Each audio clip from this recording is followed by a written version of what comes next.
Prêt pour la dernière étape de votre initiation? Commençons sans plus attendre par faire un peu de place après le Mix Layer. Le BSDF est sélectionné, j'appuie sur F pour demander un nouveau Mix Layer. Puis un nouveau layer que je garde sélectionné. Je commence par un travail sur la normal map. Dans la section Grunge, je choisis Grunge 04. Ouais, comme d'habitude, j'utilise le raccourci CTRL, SHIFT et clic gauche pour voir le résultat de la node que je paramètre.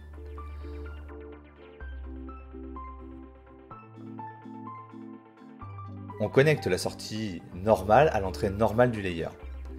Il s'agit d'un matériau dont l'idée est plutôt sale, type rouille par exemple. Donc pour le roughness, on va mettre quelque chose d'élevé et je le passe à 0,6.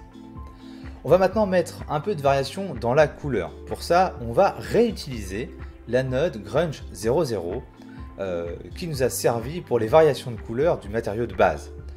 Donc, ici aussi, on la connecte à l'entrée Color Variation du layer. Donc pour la variation de couleur, je vais ici régler une value à 5, ce qui va me donner des zones plus claires, une teinte hue à 0,51 qui va donner une légère variation vers le jaune, et voilà, ce sera tout pour ce layer.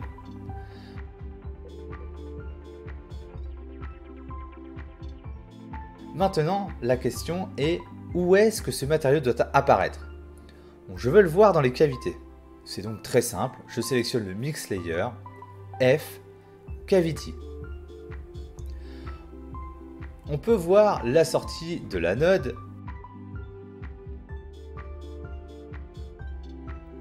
et constater son effet sur le Mix Layer. Une fois de plus, l'uniformité du masque est un problème. N'oubliez pas qu'en 3D, la perfection est dans l'imperfection. Ajoutons donc une node Grunge 3 et paramétrez-la ainsi.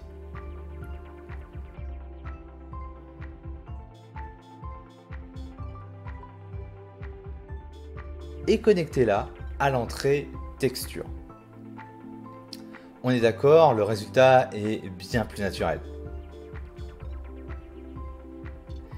Il y a une dernière chose que je voudrais vous montrer. Quelque chose qui vous amènera à un niveau encore supérieur. C'est le fait de mixer les masques entre eux.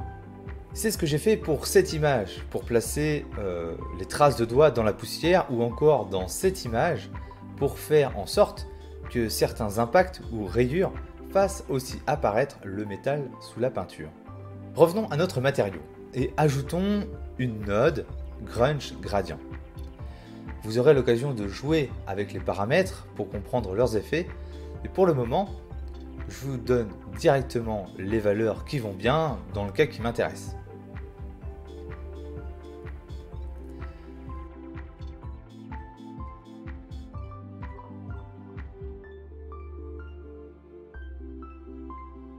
L'étape suivante consiste à combiner ce résultat avec le masque Cavity. Appuyez sur F pour ajouter une node Lighten. Faites entrer les deux masques dedans et voyez le résultat.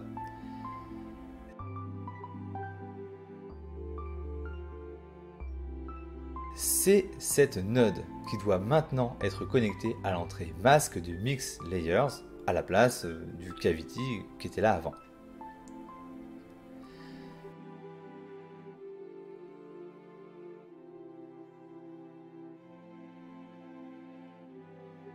Vous avez maintenant de bonnes bases pour utiliser l'add-on et créer des matériaux procéduraux très détaillés en quelques clics.